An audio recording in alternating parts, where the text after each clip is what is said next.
ఈ July 12న Reliance అధినేత ముఖేష్ అంబానీ చిన్న కొడుకు అనంత్ అంబానీ తన చిన్ననాటి స్నేహితురాలు అయిన రాధిక మర్చెంట్ని వివాహం చేసుకున్నారు.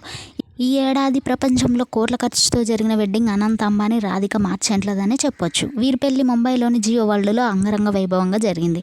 ఈ వివాహానికి మన టాలీవుడ్ నుండి రామ్ చరణ్, రానా, వెంకటేష్, మహేష్ బాబు ఇంకా అనేక మంది సెలబ్రిటీస్ అటెండ్ అయ్యారు. పెళ్లి వేడుకల్లో అనంత్ అంబానీ ప్రత్యేకంగా తయారు చేసిన ఆరెంజ్ కలర్ షెర్వానీ ధరించారు.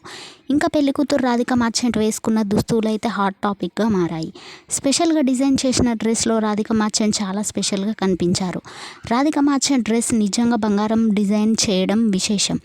బ్రోకెట్ సిల్క్ లెహంగాలో బనారసి బ్రోకెట్ డిజైన్ కనిపించింది. రాధిక మర్చెంట్ లెహంగా, బ్లౌజులు అన్నీ కూడా బనారసి సిల్క్ దుపట్టాతో తయారు చేశారు. రాధిక ధరించిన దుపట్టా మొత్తం బంగారం ఎంబ్రాయిడరింగ్ అని చెప్పొచ్చు. ప్రస్తుతం రాధిక మర్చెంట్ ధరించిన వజ్రాలు, నగలన్నీ కూడా రాధిక కుటుంబానికి వంశపారంపర్యంగా వస్తున్న నగలు కావడం విశేషం. తన అక్క అంజలి మర్చెంట్ కూడా వీటిని తన పెళ్లిలో ధరించింది. ఇక ఈ పెళ్లి వేడుకల్లో ముఖేష్ అంబానీ భార్య నీతూ అంబానీ ధరించిన గాగ్రా కూడా చాలా అట్రాక్షన్గా నిలిచింది. బంగారాన్ని పొదిగిన దుపట్టా అందరినీ ఎంతగానో ఆకర్షింపజేసిందని చెప్పాలి. ప్రస్తుతం సోషల్ మీడియాలో ఎక్కడ చూసిన అనంత్ అంబానీ, రాధిక మర్చెంట్ల ఫొటోస్ వైరల్గా మారాయి. చూసేయండి.